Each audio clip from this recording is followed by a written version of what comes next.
Vamos abrir em Salmo capítulo 95, livro de Salmos, capítulo 95, versículo 6. Vinde, adoremos e prostremo-nos, ajoelhemos diante do Senhor que nos criou. Ele é o nosso Deus e nós, povo do seu pasto, e ovelhas de sua mão. Vamos ter uma palavra de oração? Senhor, nós te damos graças nesta manhã mais uma vez, Senhor, porque aprove o Senhor nos trazer aqui para estarmos como Maria, Senhor, assentados aos teus pés. Senhor, é nessa posição que nós queremos ficar, Senhor, para podermos receber do Senhor aquilo que tu tens para nos falar nesta manhã, Senhor. Nós somos gratos a ti por aquilo que o Senhor já tem compartilhado conosco, do teu coração, Senhor, e nós pedimos que realmente o Senhor possa abençoar os 5 pães e os 2 peixinhos que colocamos diante do Senhor. Senhor, que realmente nós possamos estar atentos, Senhor, àquilo que o Senhor deseja ganhar em cada uma de nossas vidas, Senhor, para a tua honra e para a tua glória. No nome do Senhor Jesus. Amém. Ontem, irmãos, nós gastamos algum tempo falando de algumas questões que eu poderia chamar básicas ou fundamentais a respeito de adoração. E como os irmãos têm percebido, de fato esse tema é o tema central de todo esse universo. Nós vimos como de fato o Senhor nosso Deus, quando criou o homem, Ele criou o homem do pó da terra e soprou nas narinas do homem o seu espírito, e o homem se tornou alma vivente. E de fato o propósito de Deus era que o homem pudesse conduzir toda a criação em adoração contínua ao Senhor nosso Deus. Mas o inimigo de Deus, aquele que em momentos anteriores à criação deste mundo, ou à recriação deste mundo, ele procura então de maneira sagaz e consegue usurpar, por meio do engano, a adoração do homem. E ele faz então que o homem volte-se para si mesmo. Na realidade, o homem volta-se para adorar ao próprio Satanás, o próprio diabo. E como nós vimos lá no princípio já, quando nós consideramos Caim e Abel, Caim então, ele oferece alguma coisa que talvez ele encontrasse ali na terra que ele tinha produzido, mas Abel oferece as primícias do rebanho que por nenhum outro motivo ele estava criando para oferecer a Deus. Abel então oferece um sacrifício que é aceitável a Deus, um sacrifício do qual Deus se agrada. E por outro lado, Deus não se agrada do sacrifício de Caim. E nós vemos então no coração de Abel, um coração de alguém de fato desejava render ao Senhor, nosso Deus, o lugar de preeminência, o lugar de adoração que lhe era devido. Então nós vimos que realmente com a queda do homem, o espírito do homem, ele foi como que apagado. É como se de fato alguém que tem olhos, mas não consegue enxergar. O órgão em si está ali, mas a funcionalidade daquele órgão, ela deixa de existir. Então, ao longo do tempo, o Senhor então prepara agora um vaso corporativo, que basicamente por meio da nação de Israel, Deus desejou obter um povo para si mesmo, um povo que de fato pudesse trazer de volta em todo esse universo, colocasse a pessoa do nosso Deus como com a sua posição de preeminência e com a sua posição de direito em todo esse universo. E de alguma forma o Senhor estabelece para aquela nação maneiras, o Senhor, segundo o padrão, segundo o modelo que Ele colocou, o Senhor estabelece então que de alguma forma a adoração a Ele pudesse ser conduzida segundo esse modelo celestial. Mas nós vemos que, infelizmente, mais uma vez, a nação de Israel como um todo, ela se desvia. E ela se volta para os ídolos, a ponto de que Israel, ao norte, se corrompe a tal ponto que toda aquela porção da nação de Israel é levada cativo pelo rei da Síria. E no seu lugar, ele traz e coloca representantes das diversas nações e povoados ali da região do Iraque, como nós lemos ontem. E aquelas pessoas eram adoradoras de ídolos. E não muito diferente, Judá também segue o mesmo caminho. E Judá é levado cativo à Babilônia. E de uma forma tremenda, Deus usa aquele período de cativeiro na Babilônia, um lugar onde tinha mais de 1.800 tipos diferentes de ídolos diferentes, de ídolos diferentes, para que então pudesse curar os judeus, curar aquele povo da idolatria. O que era o ídolo?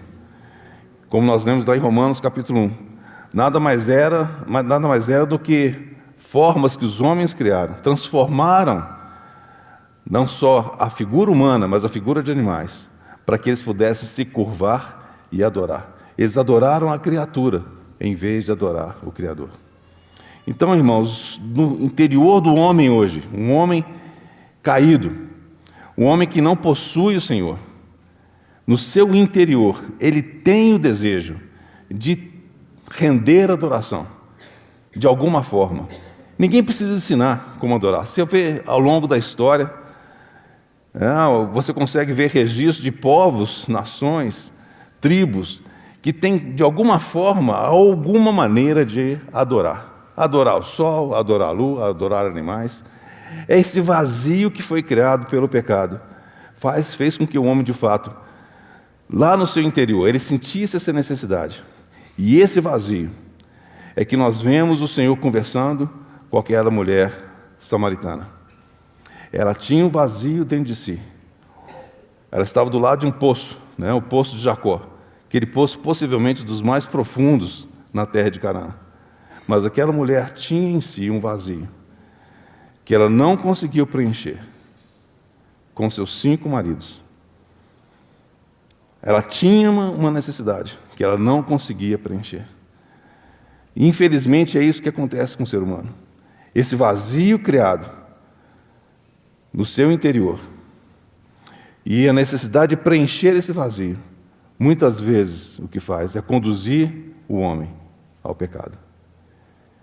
E nesse processo de tentar preencher esse vazio, o homem então se desvia e se aprofunda no pecado.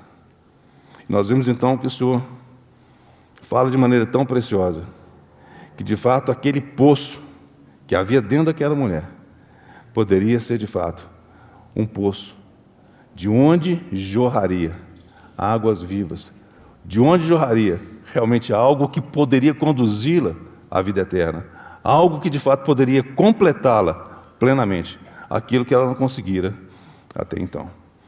E como nós mencionamos, é uma coisa um pouco paradoxal, você imaginar o Senhor tendo uma conversa de uma profundidade tão grande com a mulher samaritana, Como nós colocamos, quem sabe não estava trocado, hein? Talvez o Senhor devesse ter aquela conversa com Nicodemos, um doutor da lei, alguém que talvez pudesse compreender melhor essas questões que o Senhor estava colocando. Mas certamente não. Nós vemos no início do capítulo que aprova o Senhor teve a necessidade de passar por Samaria, porque aquele encontro era um encontro fundamental, não apenas para aquela mulher, não apenas para aqueles samaritanos que vieram conhecer o Senhor, mas para cada um de nós hoje, que recebemos a sua palavra. Então, irmãos, a adoração é algo central. E eu vou ler um pequeno trecho aqui do irmão Austin Sparks. Ele diz o seguinte: o princípio de todas as coisas em relação a Deus é a adoração. Ou seja, Deus deve possuir o centro e o lugar supremo de reconhecimento de governo. Deus deve possuir o direito máximo e nossa completa obediência e rendição em cada parte e fase do nosso ser. É aí que começa a adoração. E a adoração não é simplesmente algo que acontece de maneira esporádica ou com alguma frequência. A adoração é algo que tem que ser um ato contínuo. A adoração é um espírito. Esse tem que ser o nosso espírito. Então, conforme nós colocamos ontem, nós podemos ver aqui, da maneira como o Senhor colocou, a adoração dos samaritanos, né? Como foi lembrado hoje mais uma vez. Nós ontem contamos um pouquinho da história dos samaritanos. Eles construíram aquele templo no Monte Gerizim, que foi destruído, e eles permaneceram com aquela ideia de que, de fato, naquele monte é que eles deveriam, de fato, render adoração a Deus. Aquela, como o Senhor colocou, era uma falsa adoração, porque eles adoravam o que eles não conheciam. E o Senhor então traz agora e fala assim, e Jerusalém? Jerusalém, na realidade, como nós vimos, era uma sombra. Tudo aquilo que o povo de Israel recebeu no tocante à maneira como deveriam proceder, todos os rituais, as vestimentas, os detalhes arquitetônicos daquele prédio, do tabernáculo, tudo aquilo, irmãos, era apenas sombra. Então, quando o Senhor fala de verdadeira adoração, não significa que a adoração que veio até então era falsa, mas que era apenas uma sombra. Era uma sombra da mesma maneira, quando o Senhor falou, eu sou a videira verdadeira. Não significa que as demais videiras eram falsas, elas existem, mas significa que Ele é a videira da qual as demais foram inspiradas. O Senhor Jesus, Ele é a origem. Eu sou a videira verdadeira, eu sou o verdadeiro pão do céu. Não que os outros pães não tivessem existido, claro que teve maná. O povo de Israel se alimentou daquele maná.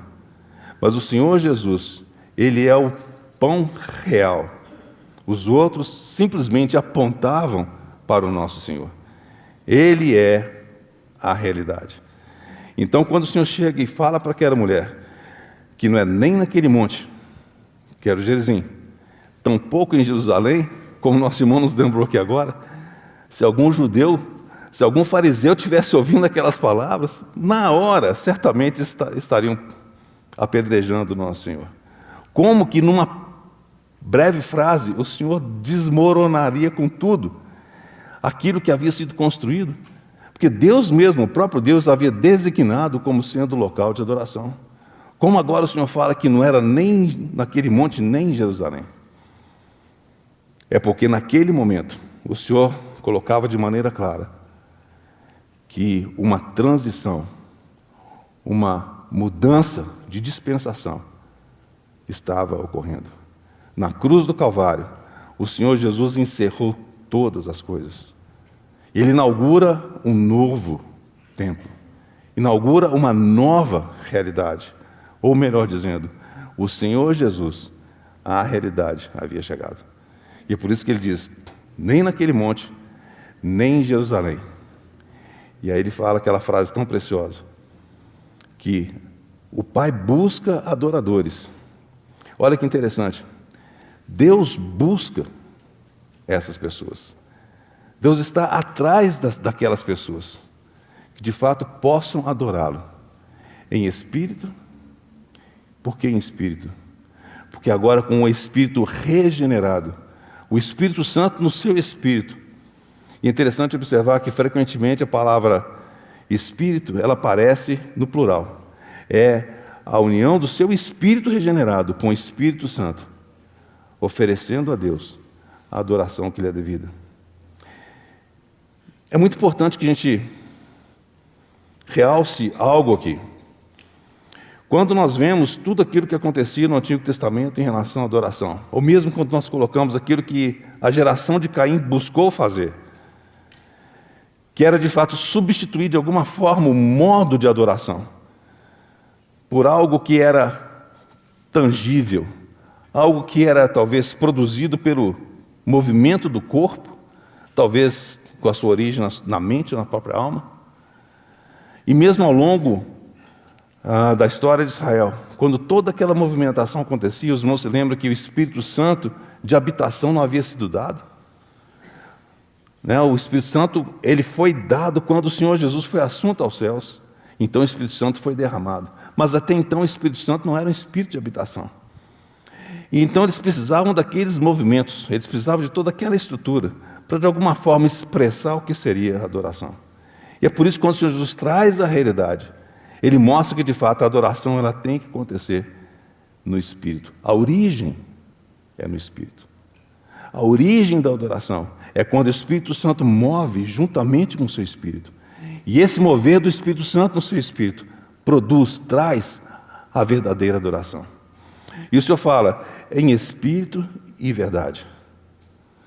A nossa adoração ela não pode partir simplesmente de boas ideias que talvez nós possamos ter. Irmãos, o que você e eu temos para dar ao nosso Pai? De nós mesmos. Absolutamente nada. Não há absolutamente nada em você ou em mim que agrade a Deus. Nada.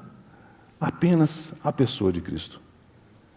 Então, quando nós, pelo Espírito Santo, somos movidos no nosso espírito a render adoração ao nosso Pai, essa adoração nada mais é do que devolver a Deus, entregar de volta a Ele daquilo que Ele nos deu na pessoa do seu Filho. Não existem boas ideias, não existem boas concepções, boas conjecturas, nada que você possa conceber de si mesmo é aceitável a Deus. Somente aquilo que tem origem no seu Filho. E para que isso aconteça, não existe nenhuma outra alternativa, irmãos, a não ser que essa adoração nasça no seu espírito por intervenção do Espírito Santo. Porque é verdade, Espírito e verdade. Certamente os nossos irmãos vão complementar isso de maneira muito mais abundante. Mas se nós pudéssemos colocar de uma maneira bem objetiva e bem simples, a nossa adoração, ela tem que estar fundamentada na verdade. Lembra o que o Senhor falou? A tua palavra é a verdade. As palavras do Senhor são espírito e são vida. Então, a nossa adoração, ela pode ser fundamentada, ela deve ser fundamentada na palavra de Deus.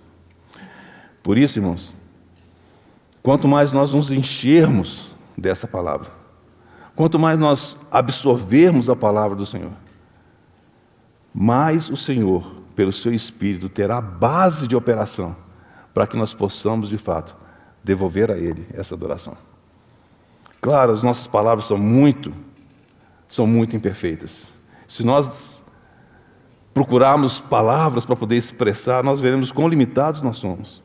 Mas se de fato nós lançarmos mãos da palavra do Senhor, nós veremos então que nós teremos uma riqueza abundante com a qual nós podemos chegar diante do Senhor. E dessa forma, mais uma vez, nós estamos retornando a Ele daquilo que Ele mesmo nos deu. Em Colossenses capítulo 2, versículo 23, é mencionado algo bastante perigoso. Eu queria ler com os irmãos.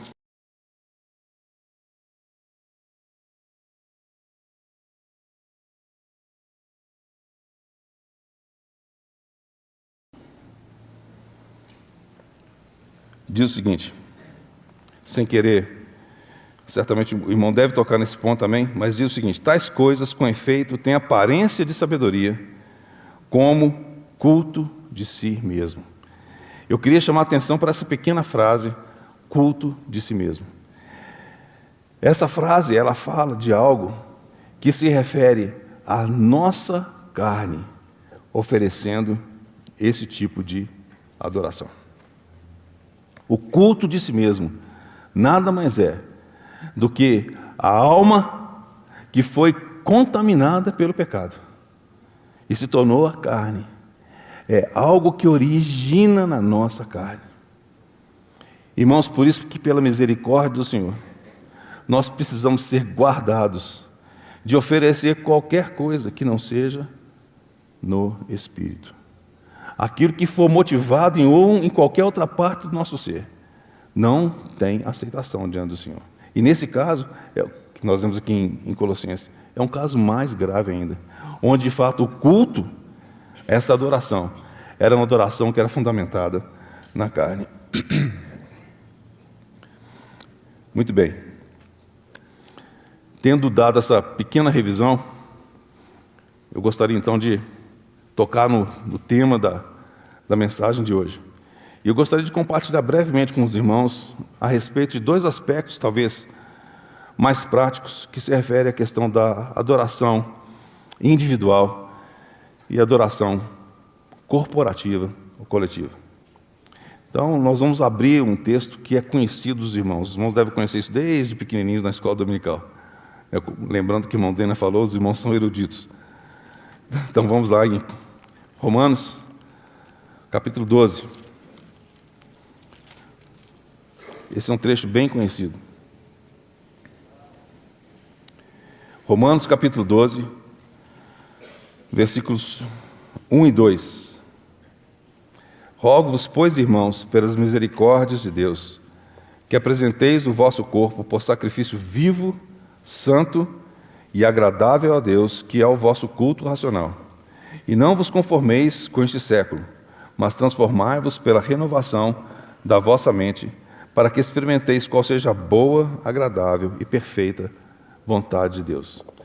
Em particular, eu gostaria de chamar a atenção para o versículo 1, em que diz o seguinte: Rogo-vos, pois, irmãos, pelas misericórdias de Deus, que apresenteis o vosso corpo por sacrifício vivo, santo e agradável a Deus, que é a vossa adoração racional, como você vai encontrar em algumas outras traduções. A palavra culto que aparece aqui, aliás, até no inglês, o termo worship é utilizado para culto, né? Então você vai andando pelas ruas dos Estados Unidos, você passa em frente a um prédio de igreja, está escrito assim, come worship with us. Então vem adorar conosco. Na realidade, estão falando do momento do que a gente chama aqui no Brasil do culto. Então, em português, a palavra culto, que foi colocada aqui, não que esteja incorreta, mas uma melhor tradução é a que diz que é o vosso ou a vossa adoração racional. Como cristãos, quando nós fomos redimidos, resgatados pelo Senhor, tivemos nosso espírito regenerado. A nossa vida, o nosso respirar, ele é dependente completamente do nosso Senhor. A nossa vida cristã, ela não existe sem Cristo, óbvio. E a nossa vida diária, ela depende exclusivamente dessa comunhão, dessa vida de união com o nosso Pai, por meio do Senhor Jesus. Então, como nós já mencionamos ontem, quão importante é que nós possamos reconhecer o Senhor em todos os seus caminhos. Frequentemente nós acordamos de manhã já com a lista de tarefas do dia, já pensando como resolver problema A, problema C, problema D. E rapidamente nós, se fazemos isso, oramos ao Senhor pedindo por misericórdia por aquele dia, pelo problema A, B, C e D.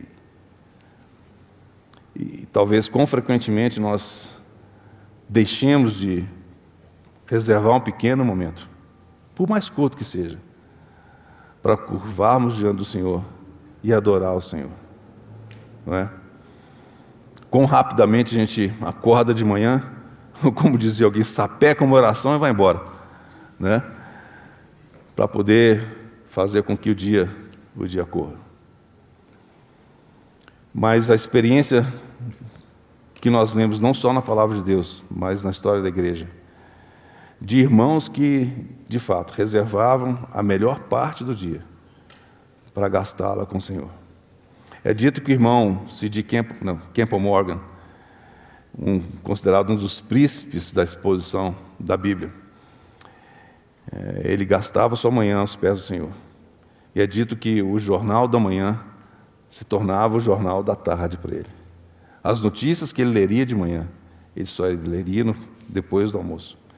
Ele reservava aquele momento da manhã, o melhor parte do seu dia, para poder estar com o seu Senhor.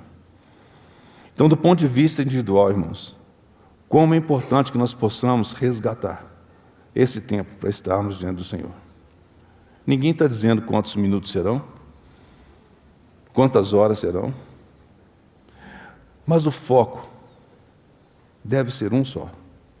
Deve ser aquele momento em que você e eu estejamos aos pés do Senhor. e a nossa ocupação naquele momento seja de contemplar o Senhor, na beleza da sua santidade. Os irmãos se lembram que, no caso de Jó, os irmãos se lembram muito bem o que aconteceu com Jó. De uma vezada só, ele perdeu seus filhos, perdeu os bens. E os irmãos se lembram qual foi a postura dele?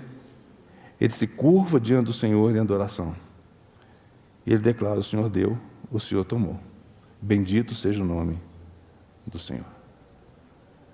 Nós temos que ganhar do Senhor.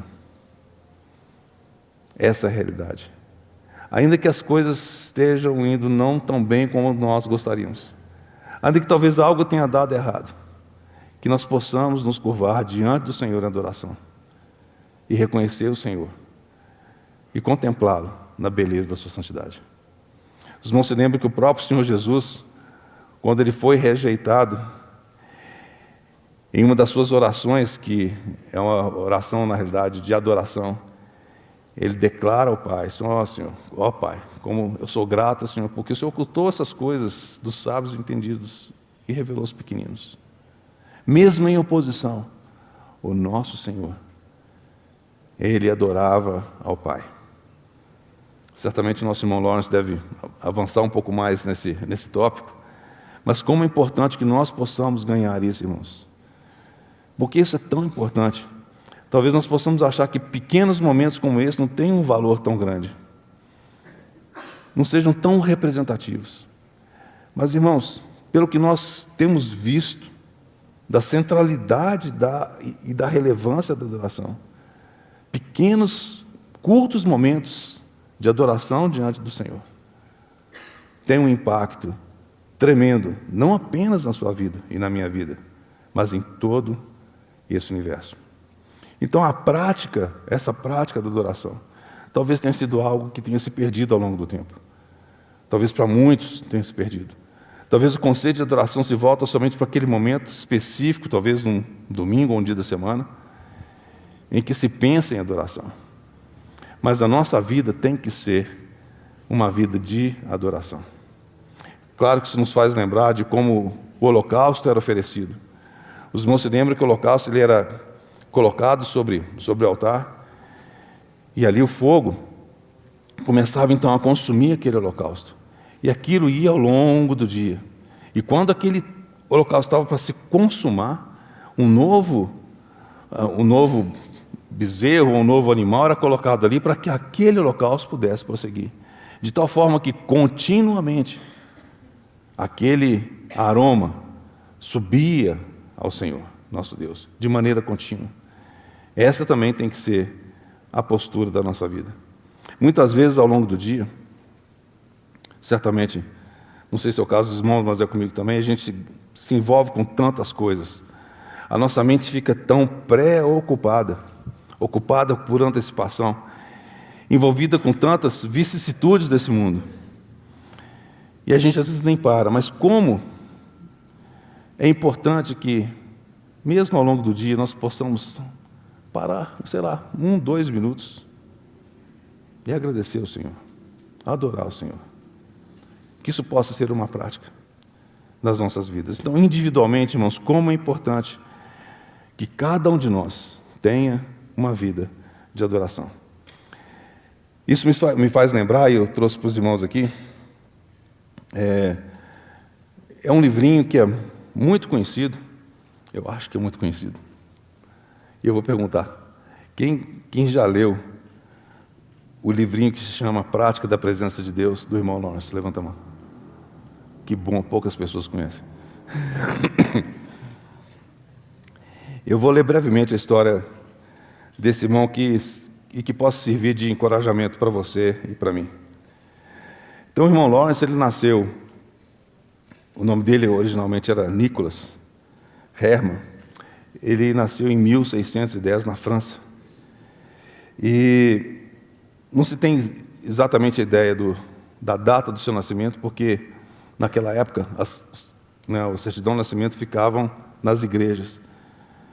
E a dele foi destruída com a eclosão da Guerra dos 30 anos, na qual ele serviu também como soldado.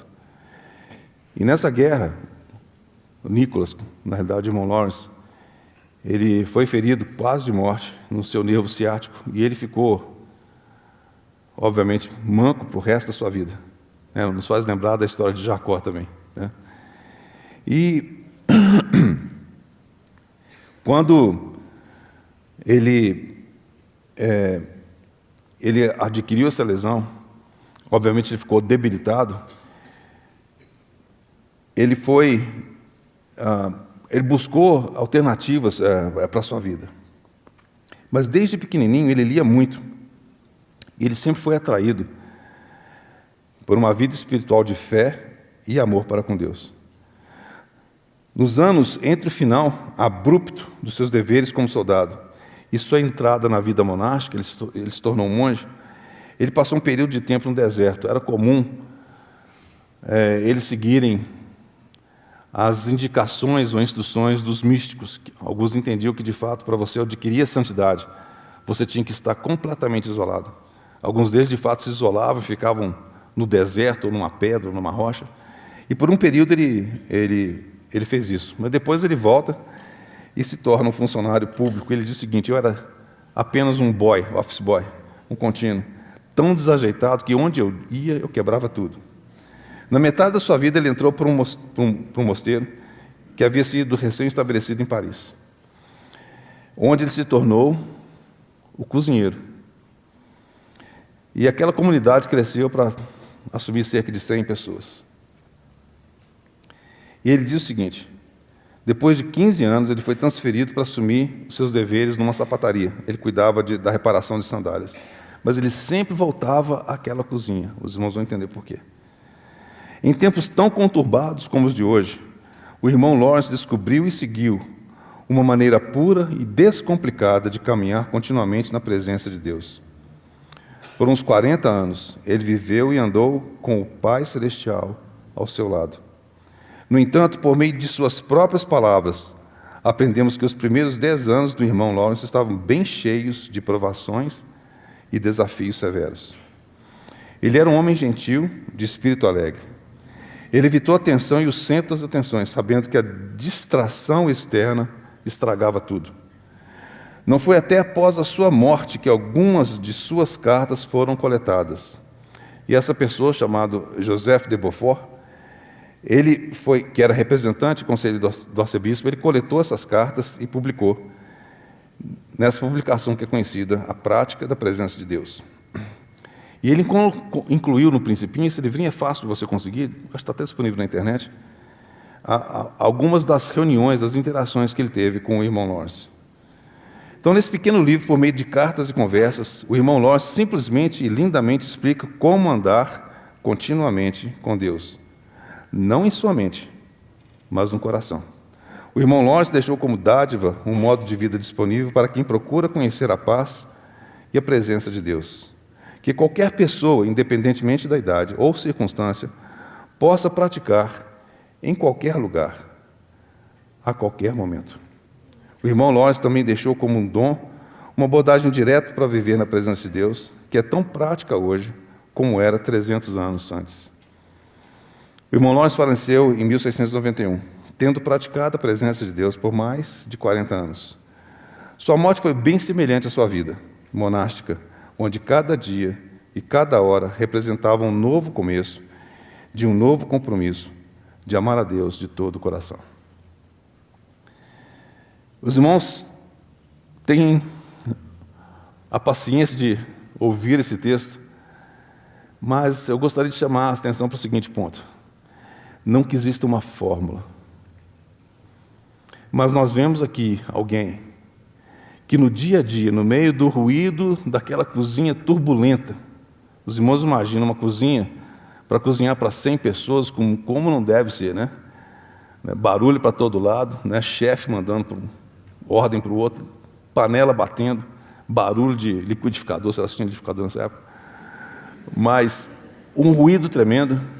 Você deve imaginar que é o último lugar onde alguém poderia esperar ter comunhão com Deus. Mas foi exatamente nesse lugar que por muitos anos o irmão Lawrence aprendeu a conversar com seu Deus, a ter comunhão contínua com o Pai, de tal forma que ele vivia, de fato, na presença de Deus. Se você trouxer isso para a sua situação, no seu dia a dia, na turbulência em que você vive, talvez atraído pelos diversos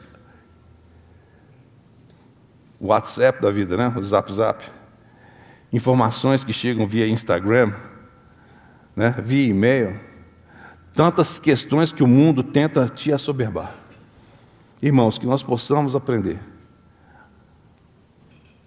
a praticar a presença de Deus, a praticar, adorar o Senhor no nosso espírito. O irmão Lawrence é um exemplo claro de que realmente, como adorador, Deus busca aquele que adora em espírito e em verdade, não no lugar geográfico específico. Você não tem que esperar até domingo para você estar numa reunião para poder adorar o Senhor. Você não tem que aguardar um dia específico, mas você precisa de aguardar com ansiedade, a cada momento, estar diante do Senhor. Muito bem. O Senhor não nos colocou apenas como indivíduos, e pela misericórdia dele, o Senhor nos introduz em um corpo. A adoração corporativa é algo preciosíssimo aos olhos do Senhor. Os irmãos veem que, de fato, ao longo da história, o Senhor sempre buscou obter esse vaso que pudesse trazer a Ele a adoração que Ele merece. E como nós vimos ao longo da história, né, a nação de Israel, como Adão falhou. O último Adão, graças a Deus, não. É espírito vivificante. Israel falhou.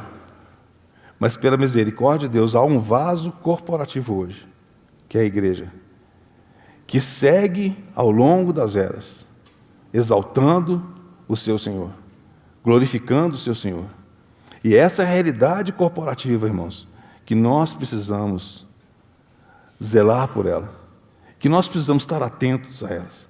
Se por um lado existe a adoração individual, e ela é indispensável, quando nós estamos juntos, quando nós nos reunimos, é um momento muito especial. A natureza da adoração não muda, mas a prática dela talvez possa mudar. Então eu gostaria de ler alguns trechos com os irmãos na Palavra de Deus para ilustrar. E nós vamos pegar alguns exemplos na nação de Israel. O primeiro texto que eu quero ler com os irmãos está lá em Deuteronômio, capítulo 16, versículo 16. Deuteronômio, capítulo 16, versículo 16.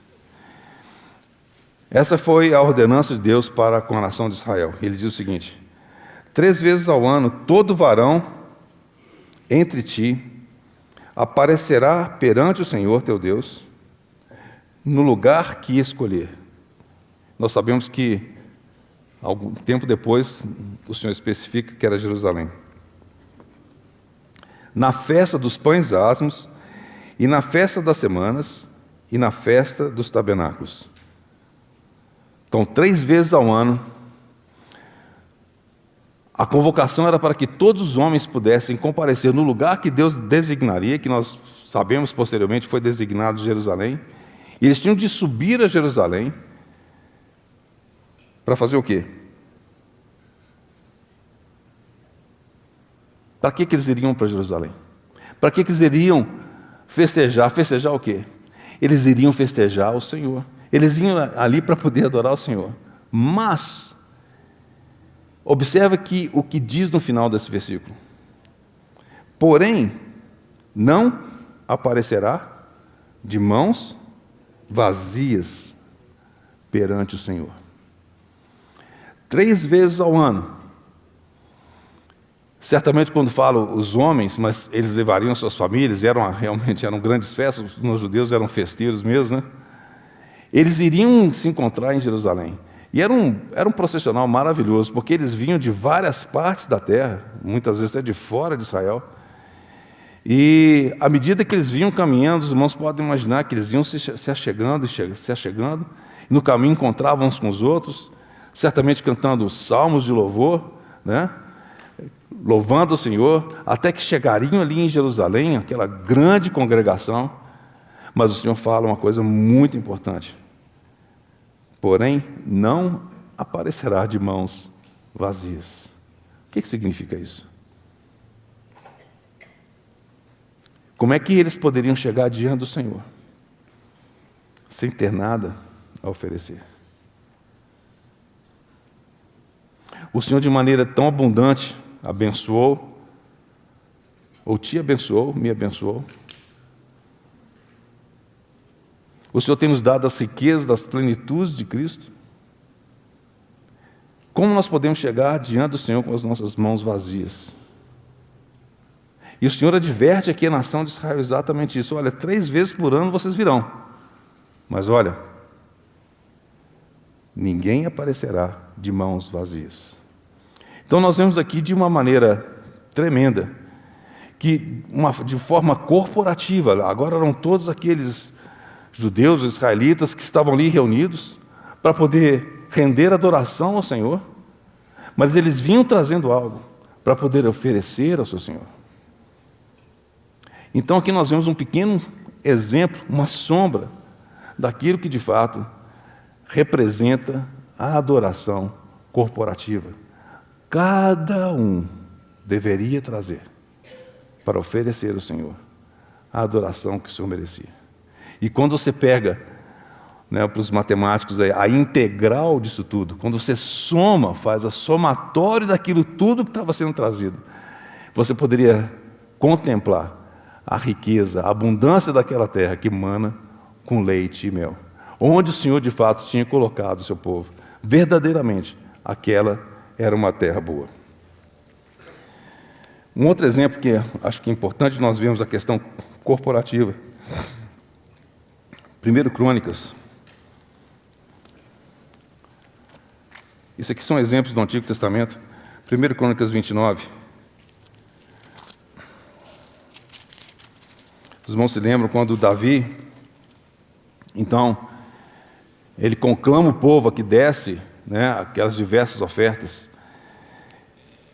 E nós vemos que de maneira tremenda, o Senhor tocou o coração daquelas pessoas para que elas pudessem dar de tudo: ouro, prata, pedras preciosas,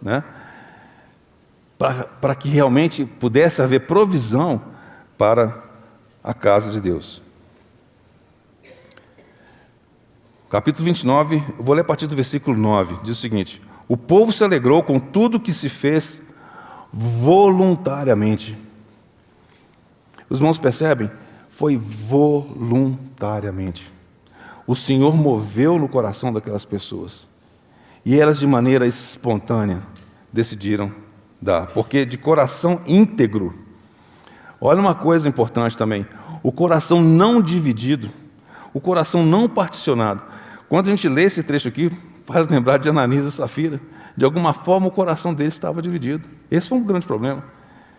Eles tinham algo para dar, mas o coração estava dividido.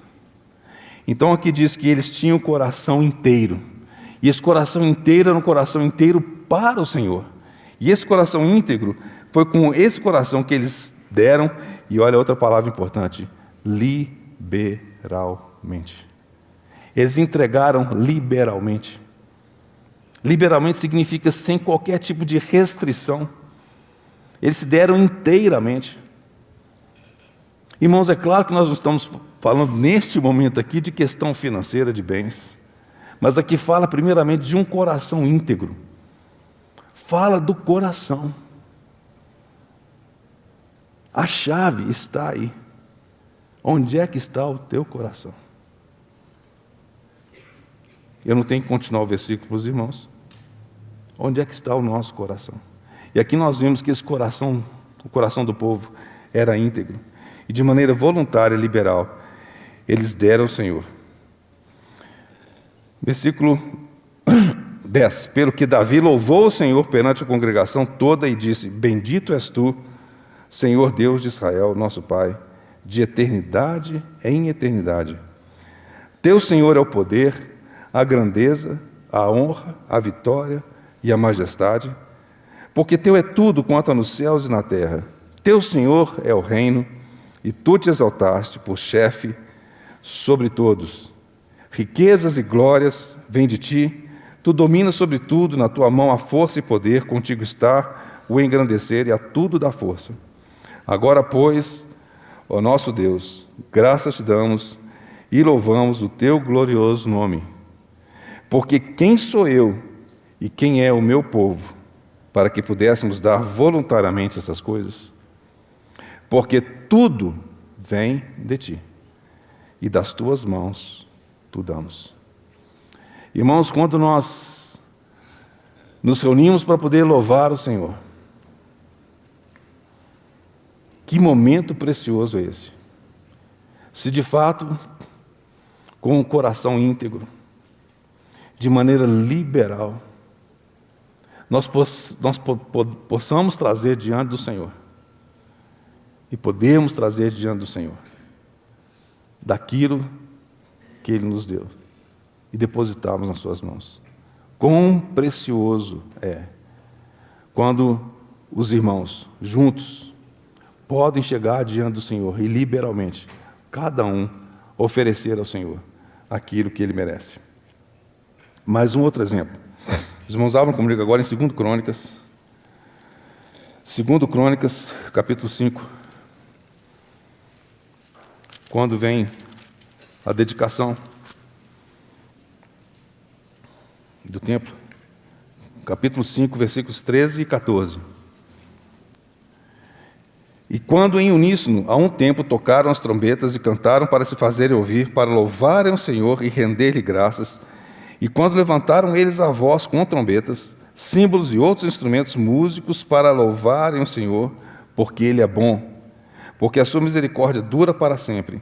Então sucedeu que a casa, a saber, a casa do Senhor, se encheu de uma nuvem, de maneira que os sacerdotes não podiam estar ali para ministrar, por causa da nuvem, porque a glória do Senhor encheu a casa de Deus. Irmãos, quando a adoração de cada um de nós é apresentada diante do Senhor de maneira corporativa, isso sobe como um cheiro suave ao Senhor. Isso agrada o coração do nosso Pai. E de maneira tão preciosa nós podemos experimentar literalmente céu na terra. Como é importante que nós possamos prezar esses momentos diante do Senhor. Existem outros exemplos, os irmãos podem notar. Esdras, né? Tão precioso quando ele lê, né, o livro da lei, lá em Neemias também. A maneira como o povo de forma tão tremenda se curva em adoração ao Senhor e em gratidão. Mas nós vamos trazer um pouco mais para o presente. Como seria isso hoje na igreja? Atos 2:42, também um texto que os irmãos conhecem de cor.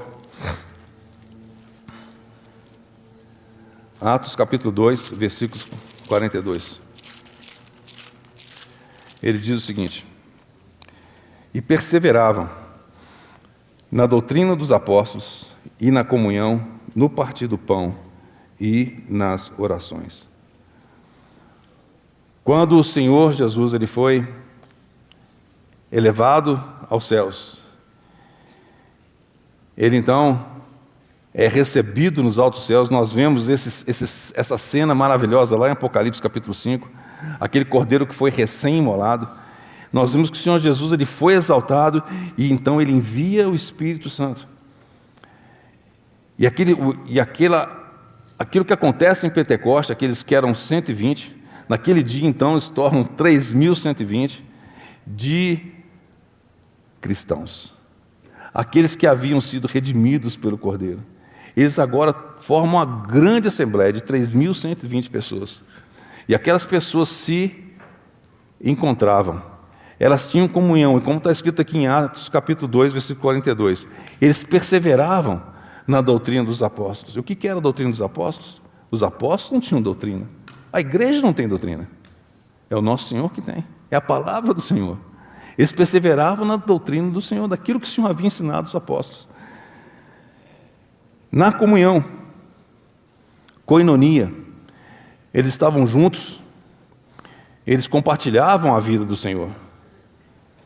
No partir do pão, um momento tão precioso, conforme fora deixado pelo nosso Senhor, para que pudessem se lembrar do Senhor e anunciar a sua morte até que Ele viesse. Os irmãos perseveravam em cada um desses aspectos e nas orações. A igreja, então, ela se encontrava de maneira corporativa. Eles tinham, os irmãos, o momento de poder louvar e adorar o Senhor. Então é algo que nós temos que entender que de maneira simples talvez, mas tão fundamental, porque no momento em que os santos se reúnem, que estão juntos, lembrando do Senhor, adorando o Senhor, isso faz uma marca em todo esse universo. O inferno treme, irmãos, porque é isso que o inimigo sempre quis, e ele não obtém. Graças ao Senhor, porque por meio da igreja, o Senhor pode obter aquilo que Ele sempre desejou. Ele pode obter a posição de destaque, a posição de preeminência. E essa posição, irmãos, que nós temos que dar ao nosso Senhor. 1 Pedro, capítulo 2, versículo 5. Só alguns versículos para ajudar os irmãos. 1 Pedro, primeira epístola de Pedro, capítulo 2, versículo 5. Também vós mesmos, como pedras que vivem, sois edificados casa espiritual, para ser de sacerdócio santo, a fim de oferecer de sacrifícios espirituais, agradáveis a Deus, por meio de Jesus Cristo. Por meio de Jesus Cristo. Então, quando nós nos reunimos, quando estamos juntos para poder louvar o Senhor, para poder adorar o Senhor, essa é a expressão que deve acontecer. E, para concluir, eu gostaria de ler 2 textos com os irmãos, são textos conhecidos também. 1 Coríntios, capítulo 14, versículo 20.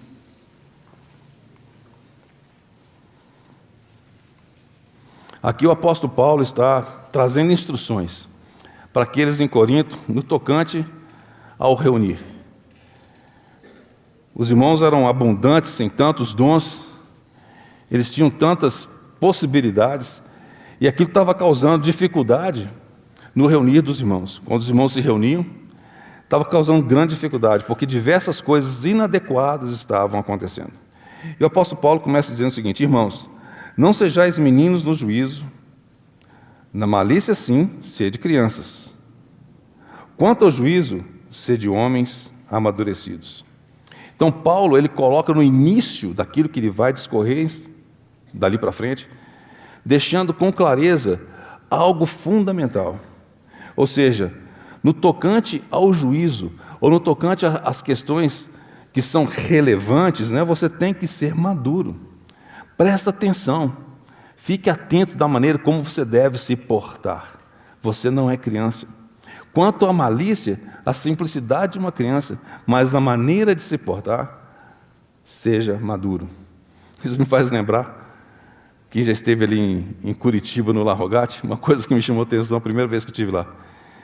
Tinha um quadrinho, acho que ficava embaixo na escada, que falava assim, olha,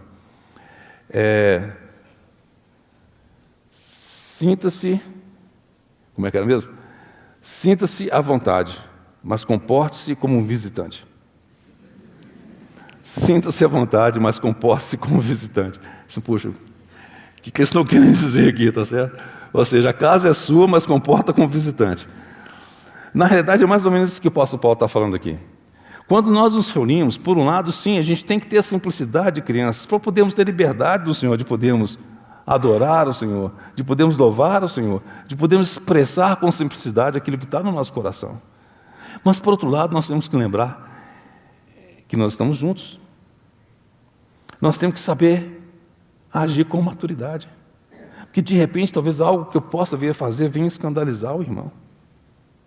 Eu não tenho que pensar só no meu bem-estar. Porque agora eu não estou só. Talvez quando estou lá nas recâmaras, sozinho, eu tenha liberdade de poder adorar o Senhor como eu bem entender. expressar diante do Senhor como eu bem entender, com toda a liberdade que eu quiser ter. Mas se eu estou num ambiente com os meus irmãos, talvez eu tenha que tomar um pouco mais de cuidado. Talvez eu tenha que ter um pouquinho mais de paciência. Talvez eu tenha que prestar atenção para que eu não ofenda algum irmão. Por isso que o apóstolo Paulo fala que eu tenho que agir com maturidade. Eu sei que é um equilíbrio difícil. Isso aqui não é nenhuma norma, nenhuma fórmula, mas é simplesmente um encorajamento, uma instrução para cada um de nós. Quando estivermos juntos, que possamos exercitar essa maturidade, para que o Senhor possa alcançar aquilo que lhe é devido. Vamos prosseguir, versículo 26. Que fazer, pois, irmãos, quando vos reunis, um tem salmo, outro doutrina, este traz revelação, aquele outro língua, e ainda outro interpretação, seja tudo feito para edificação. Observe que o apóstolo Paulo está colocando aqui de maneira bem clara, ele está dizendo o quê? Que um tem, o outro tem, o outro tem, o outro tem. A multiforme sabedoria de Deus, como diz lá em Efésios. A maneira como o Senhor nos trouxe para estarmos juntos. Nós somos tão diferentes, mas somos tão complementares. O Senhor, na sua multiforme sabedoria, nos colocou juntos para que a sabedoria de Deus, se eu pudesse colocar assim, a beleza de Deus, pudesse ser demonstrada por meio dessa multiforme sabedoria. E como que ela pode ser expressa? Ela pode ser expressa quando um tem, o outro tem, o outro tem, o outro tem, o outro tem. E não apenas quando um tem. Acabou. É a multiforme sabedoria de Deus. Por isso, quando nós nos reunimos, nós somos encorajados a trazermos ao Senhor. Agora, não de qualquer maneira. E aí sim que nós temos que exercitar essa maturidade. Mas nós não podemos deixar de trazer, na expectativa de que talvez não vai adiantar, não vai resolver, não vou contribuir. Não. Lembra, cada um de nós, da adoração individual que tem diante do Senhor, daquilo que o Senhor tem te dado ao longo da semana, ao longo dos dias, não é possível que você não tenha nada para poder retornar ao Senhor, na forma de um salmo, na forma de um cântico, na forma de um texto bíblico, de alguma coisa que o Senhor tocou seu coração, que Ele ganhou seu coração. Como é precioso quando os irmãos se reúnem e essa riqueza ela é manifestada, mas tudo em ordem. Lembra, um tem, o outro tem, o outro tem, o outro tem. O propósito de Deus quando nós estamos juntos é que essa riqueza possa ser manifestada. Penúltimo versículo que eu quero ler com os irmãos. Os irmãos vão voltar lá de novo em Deuteronômio capítulo 16. Capítulo 16, versículo 16. E a última parte do versículo diz o quê? Porém, não aparecerá de mãos vazias perante o Senhor. Na realidade, quando você lê os textos originais, a palavra mãos, ela não aparece. Talvez ela tenha sido colocada pelos tradutores porque encaixava melhor, né? Porque tinha que trazer alguma coisa do ponto de vista físico, né? Puxar um cabrito, né? Sei lá, uma pomba, não sei como é que era, trazer alguma coisa nas mãos, uma sacola.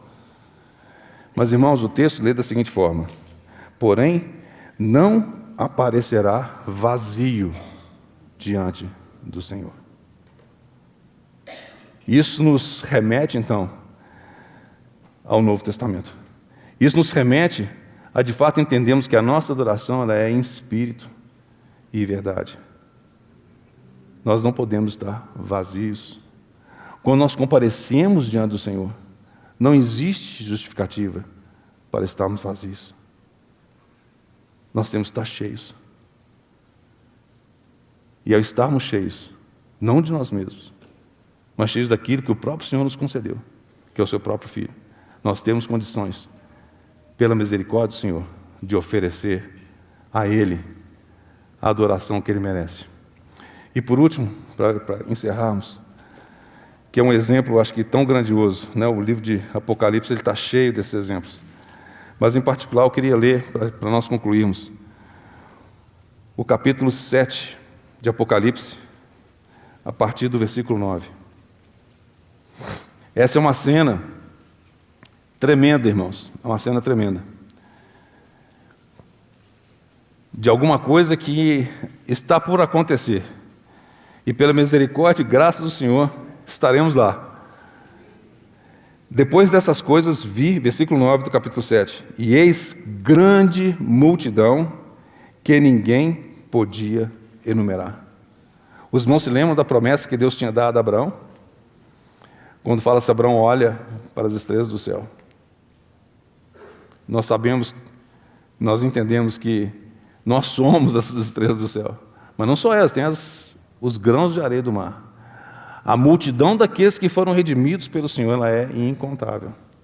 E está aqui, ninguém podia enumerar, de todas as nações, tribos, povos e línguas.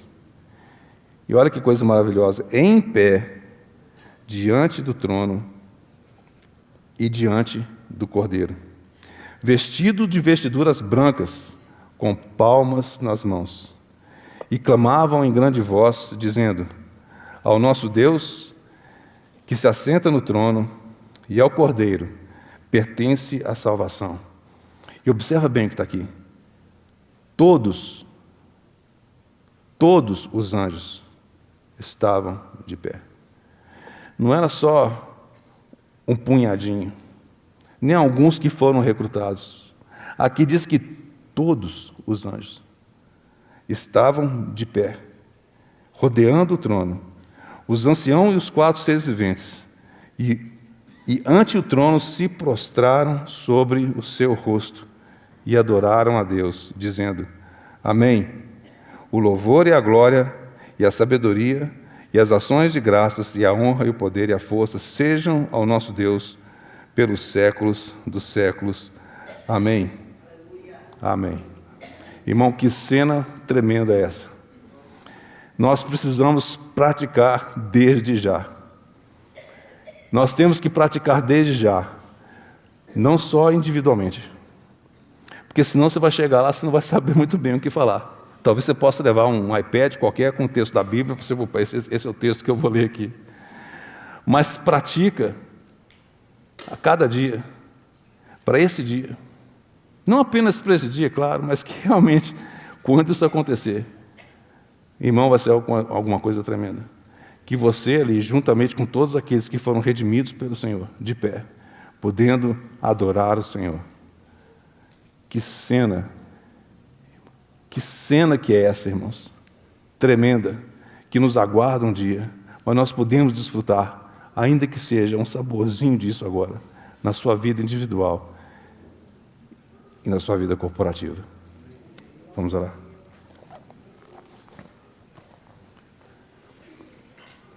Senhor, nós somos gratos ao Senhor e nos curvamos diante do Senhor, porque o Senhor é digno, Senhor. Senhor, quem se compara ao Senhor? Ninguém se compara a Ti, Senhor. E, Senhor, nós queremos que realmente o Senhor possa, e clamamos ao Senhor para que o Senhor possa ganhar essa realidade em cada uma de nossas vidas. Que o Senhor obtenha do Teu povo, Senhor, nas eras e nos dias em que vivemos, a adoração firme, a adoração maravilhosa, Senhor, que o Senhor merece. E que o inimigo seja envergonhado. Senhor, que o Senhor ganhe isso em cada uma de nossas vidas. Senhor, que possamos, de fato, aprender a cada dia, a desfrutarmos da Tua presença, a adorarmos o Senhor, Senhor, para que o Senhor realmente receba a adoração que o Senhor merece. Não apenas individualmente, mas que o Senhor ganhe isso em cada localidade. Senhor, que os Teus santos possam, de fato, render ao Senhor, cada vez mais, Senhor, de maneira mais adequada, Senhor, o louvor e a adoração que o Senhor merece. Nos entregamos a Ti no restante desse dia, e que o Senhor continue falando aos nossos corações. Em nome do Senhor Jesus. Amém.